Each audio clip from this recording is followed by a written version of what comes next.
Iceland has a stunning landscape with glaciers galore, but it's more properly Fire Island. Lava, earthquakes, eruptions and volcanoes dominate life and world headlines.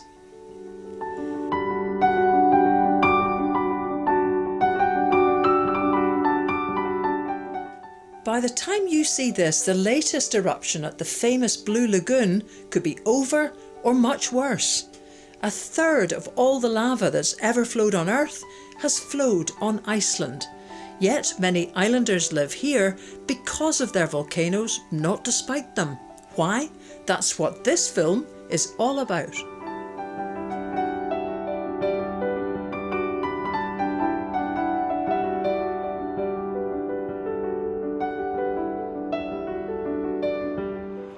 Well, this is quite a windy vista, but it is one heck of a vista.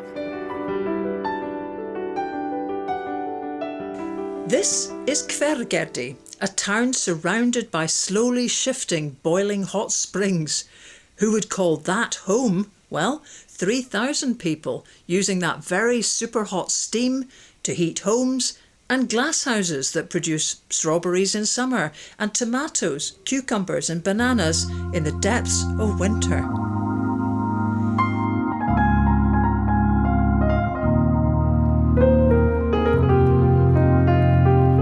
I'm here to meet Laufey Sif Laurusdottir, who runs Olverk with her husband. It's a restaurant and a brewery with a difference.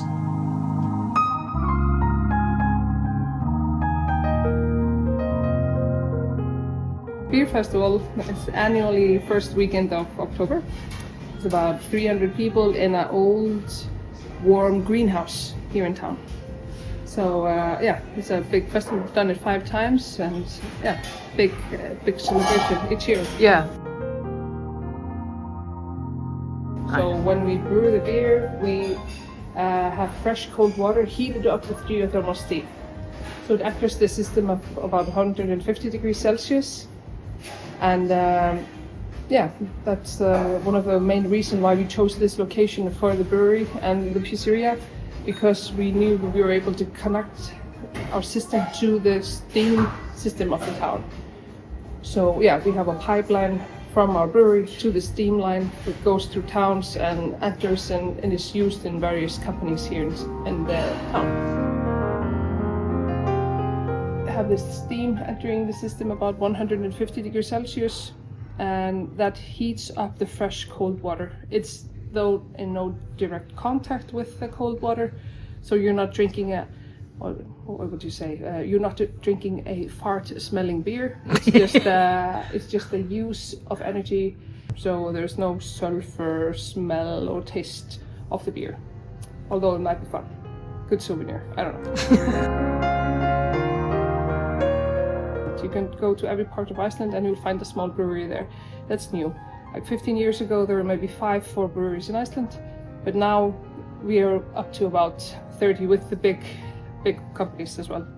So there they're using maybe blueberries and some kind of trees and just vegetables. Others go just to a local bakery and just throw in some hot buns or like chocolate buns and cereal. So we go all over in the brew process. So the beers, although the brewers are many, we have each one of the breweries has its own unique style. The mother of the Santa Clauses. We have 13 Santa Clauses in Iceland, and they're all really mean. And this one, she eats you if you are bad during Christmas. So we don't have one Santa Claus, we have 13. And I think the town just forms because of this energy. Here we had hot water and this hot springs. People were able to do their laundry, heat up their houses, and form their companies around the geothermal at that time. You see, that's the way you look at it, and that's what's so impressive about Icelanders, because you only see the potential, the possibilities, right? Somebody else coming in looks at hot springs that might move. Oh yeah. And so one day it's underneath your conservatory and you can have bananas at Christmas, but the next week it could actually be under your bed and you're potentially dead. Yeah, potentially that would be quite unlucky, but we just have this mentality, us here in Iceland, wherever we are at. We are here living with the danger of a geothermal area, earthquakes. I mean, the area we live below is an active volcano area. The last eruption was, I think, about 1,000 years ago. So that's, it's close to us in time. But other parts of the Iceland people live despite avalanches and risks and all kinds. So I think we just have this mentality of everything just being fine, þetta reddast, and just being quite optimistic. Of course, though, we are not naive, and we are well aware of the danger, and we are kind of prepared for it. So for us, for my family, for example, we do not deliberately put nice things on the end of the shelf. We kind of glue things down. We don't hang pictures on the walls on nails. We do it on hooks because of the earthquakes. Everything is kind of, we stick everything to the wall or nail it down to the wall. So, and we don't sleep how we have our sleeping arrangements. We would never ever put a big heavy painting above our bed or our children's beds. We just think about these things, like where you're sleeping, and just that everything is safe. And also we have, I think most Icelandic people are aware of it, should be wise, or actually have it ready, like a survival kit. So just to have at least a blanket in the car, some like days worth of food and water, just in case. Batteries, radio-driven radios, battery-driven radios. So I mean, we are aware, and especially after the last volcano eruptions in Grindavik area. Us who live in these areas, we are more aware that we should at least not look past it, that this could actually be us. We could be in this situation. So everyone in Iceland right now are thinking, okay, if I have to evacuate for some reason, what will I try to grab? And will I grab the meatloaf from the stove, or will it be the family pictures or passports, or what will it be? All the wheels are still spinning despite the eruption, so we absolutely just must keep the show going, kinda. It's the mentality, and live a quite good life. We have enough energy, we have the nature to create hydro power plants, we have geothermal power plants, so we have enough energy. And it's a good for a nation of 400,000 people. I think we're doing quite well for that. How much does it cost for hot water and heating in your house, which is a 4-bedroom house, per month? We pay about 40,000 Icelandic kronas, which is about maybe 220 pounds-ish. So yeah, 230 pounds per month for heat and electricity. So you're in the subarctic, mm-hmm. and you could expect to pay that even in the winter, maybe 230, 250 pounds a month for everything. We don't feel much difference between summer or winter. We kind of just keep it at our nice 24 degrees Celsius all year round. Because we don't have much of summer here also, so we at least get warm inside, because outside during the summer it's not so warm. Do you notice people that come from other countries like Britain are just too hot when they come inside? Have you ever noticed this? Yeah, they come like they're entering from the Antarctica. So and then they dress off like really warm. They have their first layer and a sweater and a jacket and another jacket, and you're like, oh, okay.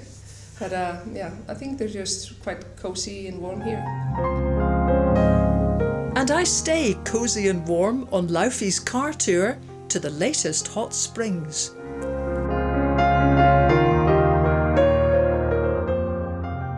So in 2008, we had here a major earthquake that there were no there were a few injuries, but no casualties. Do you say that? Casualties? But in that earthquake, there was before that earthquake, there was a big, really active geothermal area in the center of the town. After the earthquake, that kind of cooled a bit, so it isn't as active as it before, but another one formed above the town. So right now we're gonna drive to have a look at that new geothermal area, just open up in the hill of the mountains above the town.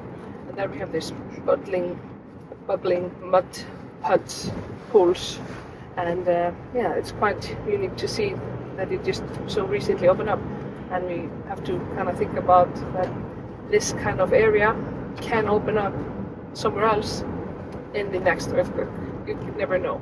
But then how does the town manage to keep an energy supply constant when the source of the energy keeps moving around? Well, this is not the source of the energy for the heating and everything, the energy from the town. This is we have boreholes. They drill down on few spots in town, so our energy comes from those boreholes. And those are constant then? That's so deep. They're deep. They might be 1 to 2 kilometers deep, and there are few around town, but they're not all in active use at all times, because we let them rest a bit. They have to build up pressure, so some are being cooled and rested while others are being in direct use. This is some skill, isn't it then? They're quite skilled in this field. I'm not no professional, but this is just my basic general knowledge of how things are run in this field. See what's kind of coming here. Yeah. So all the trees are kind of dead here because they're what's it called? Yes, ground. Yes. Trees. Yes, actually. So here we are entering, and here we have a warning sign. There's a warning sign. Caution, hot spring area. Which you pay no attention to. Absolutely none. Right. Just driving. Just driving. Absolutely. This is the Icelandic way, really, isn't it? Yeah. Just to but keep of course, going. we do not tread into the hot springs. Mm-hmm. We take care, and we do not go past any warning lines. We don't cross any bands, like lines that are restriction area lines. So we definitely do not go after and stick our finger into it and check how really hot it is. And because the area and the ground close to the hot springs is kind of sensitive, so you never know when the ground might crumble beneath you, and you might fall in something that just wasn't there yesterday. So you just want to keep yourself on the paths that are known. We stay safe. I agree. We stay safe. When I was here last, a long time ago, I heard people talking about maybe men who'd gone to the pub and walked home late at night. Maybe, they'd had a little bit to drink. And they disappeared. A shortcut. Yeah, but we had in the geothermal area in the center of the town back in old days, before it was marked and had lightings in it. We've had some incidents where people fell into the hot springs and died. It was long time ago, but it happened. Yeah. Then we also have some mythical creature in that area that's called the Hveragerdi hot spring bird. No one has seen it. It's in the logo of our town, so it's a mythical creature, hot spring birds. You never know, but we kind of have this saying that there's a big earthquake happening every 10 years, but we are now 6 years past the last one, so we kind of anticipate it. And also earthquakes in one area of Iceland, they sometimes trigger earthquakes somewhere else, like here. So, but I think the science team of Iceland are very well trained and professional in saying and letting people know that there's some change in geothermal activity and earthquakes in the area. We don't fear it, we're just respectful of it and its existence, and our coexistence with it.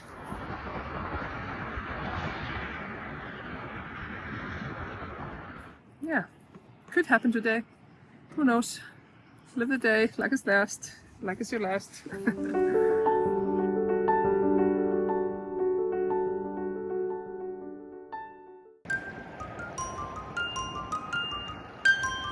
The vast gravel plains and the striking black sands of South Iceland are weird sights on the way to a memorable destination, the Westman Islands, the southernmost part of Iceland, and a clutch of volcanoes knitted together by ancient lava.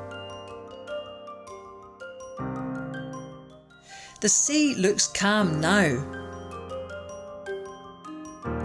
Yet in 1973, this narrow inlet was almost filled by lava from Eldfell, a new volcano that appeared without warning thanks to a broken seismometer one stormy winter's night. The ash, lava and destruction that followed could easily have spelled the end for the Westman Islands. It's impossible to imagine the chaos, fear and panic that night 50 years ago.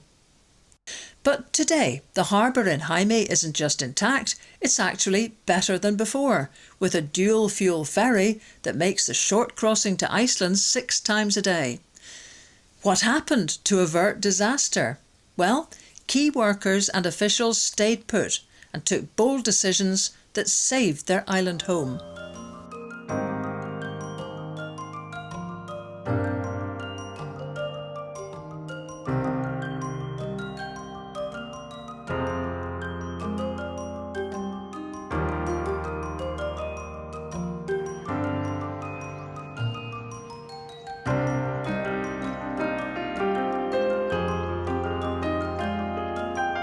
Today, Westman has almost 5,000 people, a thriving tourist industry and profitable fish processing factories.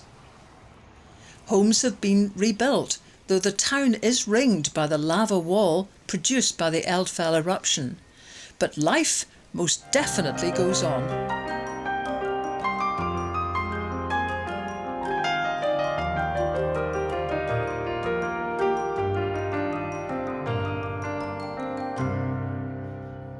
Today, Heimaey has one of South Iceland's top restaurants, and in Hotel Vestmann, receptionist Laris Long is too young to have experienced the last eruption and isn't worried about the next one. I'm not worried about the volcanic activity here because usually volcanoes have like this kind of pattern. Like sometimes it erupts like every 100 years or every 1,000 years, so I don't think I need to worry, but it can always happen, and I think there are precautions for everything. Did you live on the mainland or have you always lived here? I lived here from when I was born and until I was 19 years old, and then I lived 1 year in Reykjavik and then 4 years in the US, and then I moved back home. But Because? I mean, this is where I grew up, and I like it here. I mean, you're kind of free here. You can do whatever you want to. There's no traffic. And it can erupt anytime, everywhere basically. There are, I think, 100 active volcanoes in Iceland. So you can see what's happening in Grindavik. Like, I think it can happen everywhere. So I think everyone is living at some kind of risk. Do you realise that you're very unusual as people in the level of risks that you're willing to live with to be Icelanders? Probably, yeah. But Iceland is maybe not safe in volcanic activities, but it's very safe in general. So I think it like goes. It's always like pros and cons about living everywhere. So. But I don't think it hangs over people that much.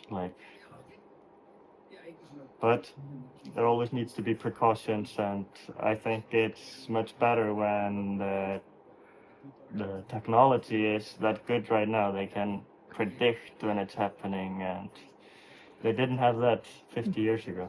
Johanna Kristin Gunnlaugsdóttir and Rosa Sveinsdóttir can testify to that. Today, they work in the local tax office. But in 1973, they were just 8 and 9, waking suddenly to the chaos of an unpredicted eruption. What happened?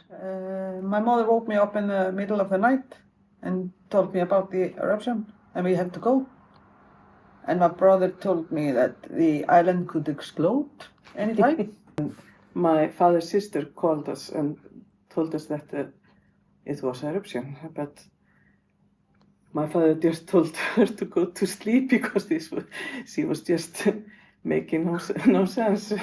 So you didn't feel anything at that point? No, nothing. Really? No. There was no earthquake. No earthquake. So maybe a little bit right before the eruption started, Yeah. but then everybody was asleep. It was not big earthquakes before. Not. When it happened, When you look out the window and saw it. Saw it, yes. But it was amazing to look at it. Amazing or terrifying or both? I was so young, so I didn't realize it at first. But then everything started going to panic. Everybody's picking something up to take with boat. But did you say beautiful there, Rosa? Yeah, it is beautiful. It was eruption beautiful. is beautiful, in a way, but terrifying.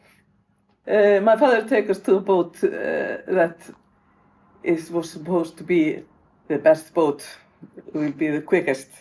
But he did forget that the engine was on the floor in his company, so... The rooms were filled with people. Most of them had to sit up all the way and throw up. Everybody was seasick. I had a bunk because I had broken my arm a few days before, and I was put there and 2 or 3 other kids. But while most locals rushed towards boats for the mainland, a small group decided to stay. It was their island, run by their council, and so quite simply, their responsibility. Amongst them, former mayor of Heimaey and town engineer Paul Zofaniasen. The police get information about what was fire in the east part of the island, and they call out the fire people who drive around in the engine with a siren on, and on that way they wake up most of the people here. Others wake up with the noise from the lava. Others call each other to the neighbors and let them know. And very soon the captain of the ships who lay here in the harbour, because most of the ships, boats, fishing boats, was here in the harbour because it was very bad weather the day before. Some of them decided to take their family and friends and invited others to come with them. And they sailed to Thorlarsson. It's about 6 hours to sail over there. And did you go at that point? Did you go over? No, I was here. Still, I had to take care of my work. You're an engineer? Yeah, I have to stay here because someone had to stay here. The harbour must be open, and the city should, everything should survive. In the face of lava rolling towards them, Paul and his colleagues stayed calm.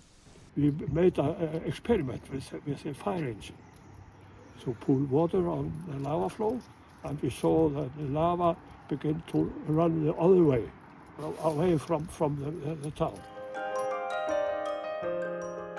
Paul is modest. The decision to try and divert the lava with seawater, a fire engine and a dredger was untested previously, but inspired, and it worked.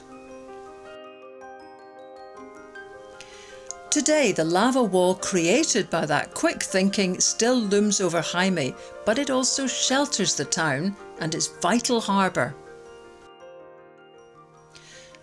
Paul takes me to see the new land produced by Eldfell, which turned a stretch of old coast into brand new land. And the old coast goes in front of the car now.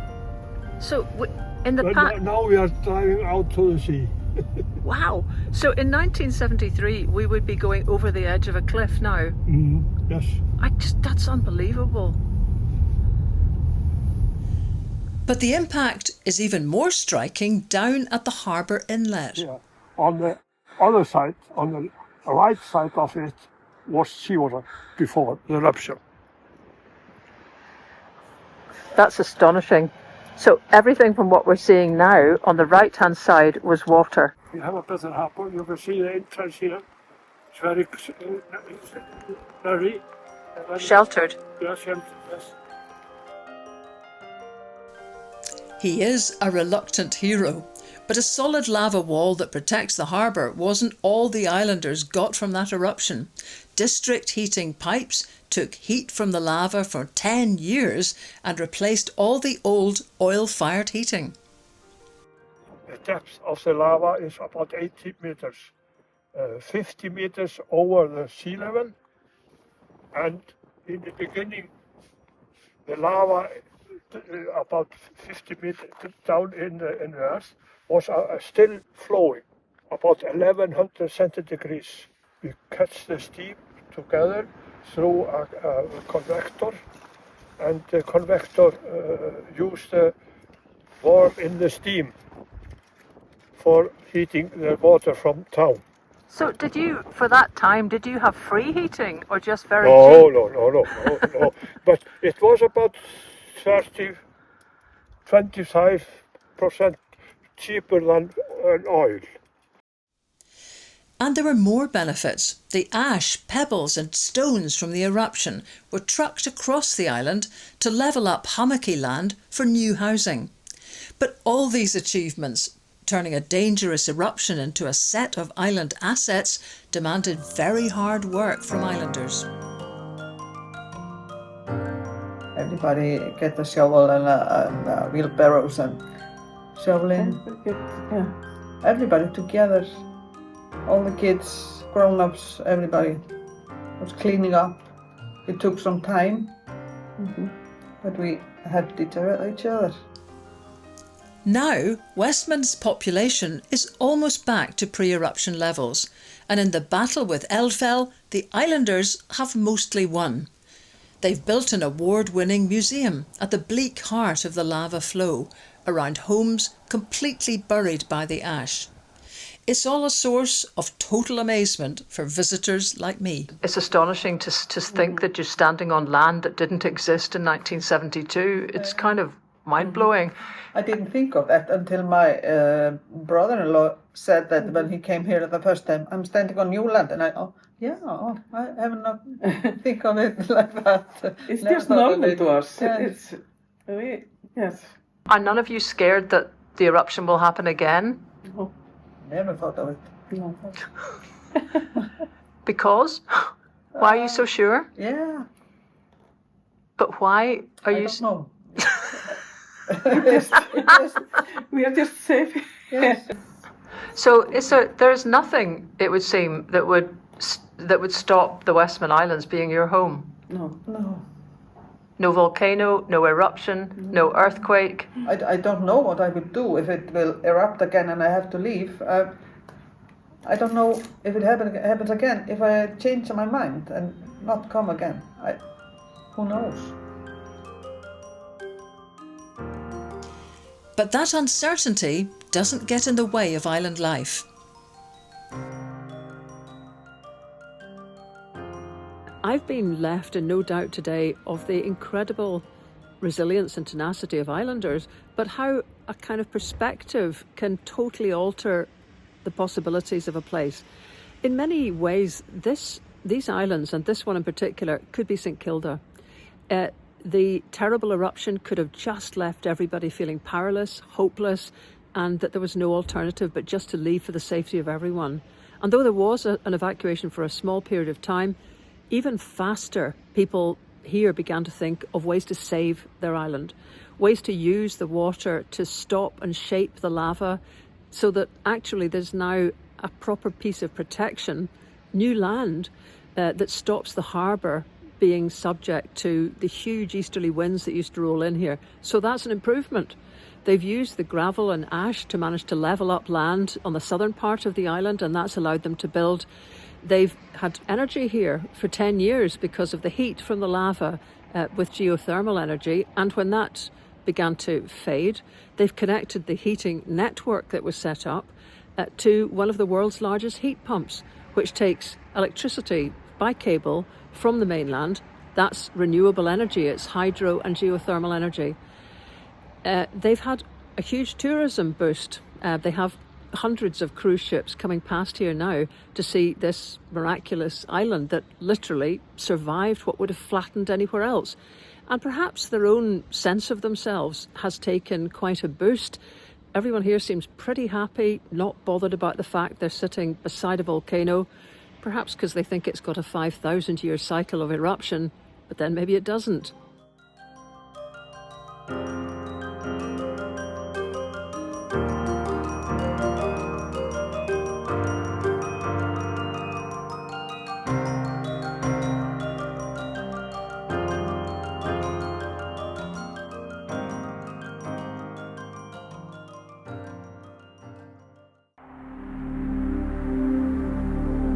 Welcome to Iceland's powerhouse, the ON geothermal power plant at Hveragerdi, 20 miles outside Reykjavik.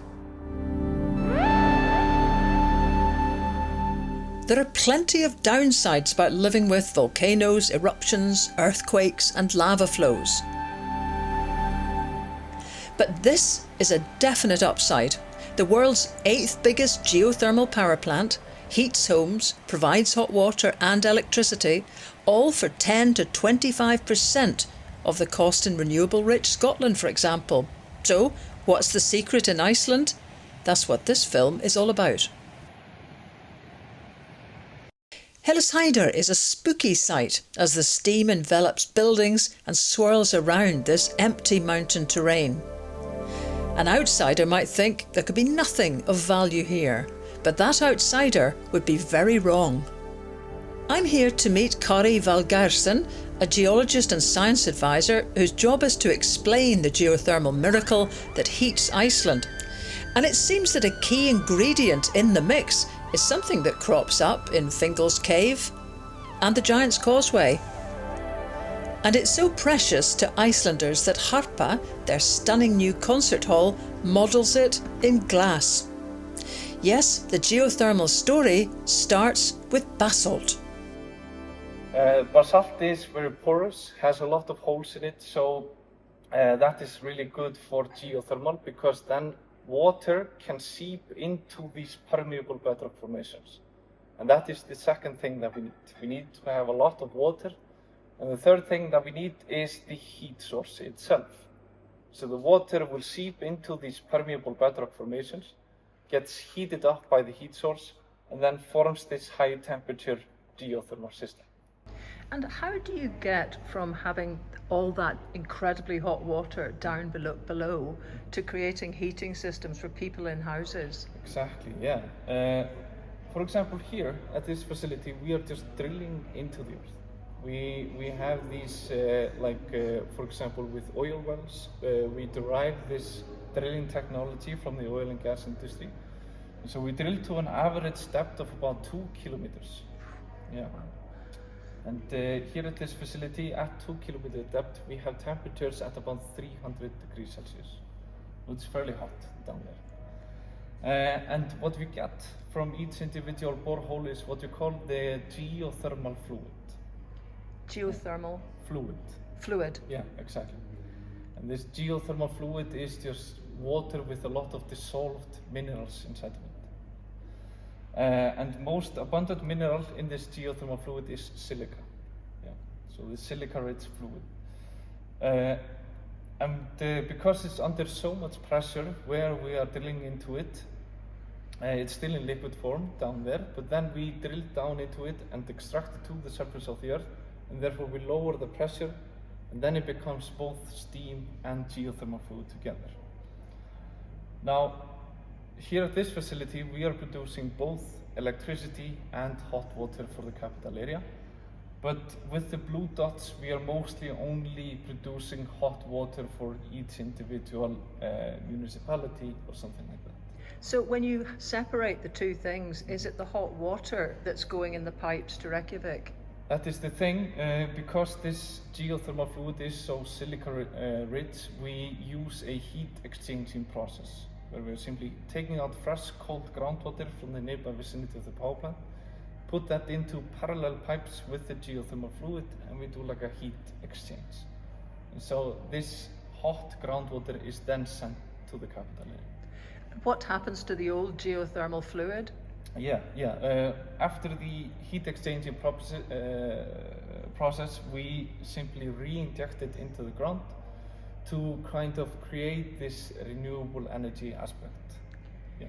And people might worry about that level of interference with the earth, especially here where you've had it's an ongoing eruption at Grindavik. It's not here where you are, but I think there's a lot of worry about, interference with seismic Iceland. Yeah. When you are in the process of extracting and re-injecting, especially re-injecting, you could have induced seismicity. However, these seismic activities will not have any effect on Mother Earth. Mother Earth is incredible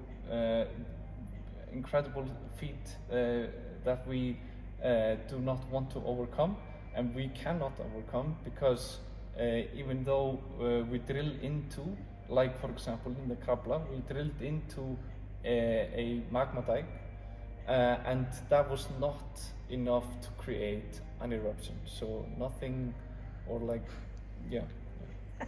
I'm laughing because, anywhere else you would think, magma, I think we'll leave that alone. But you guys are actually drilling right down into the magma now, aren't you, or to that level? Yeah, we are at least trying to do that based off of the Krabla deep drilling project. That was they did not intend to do it, but we are currently trying to get the right metals to drill into magma chambers. Yes, but here at this facility we are not doing that.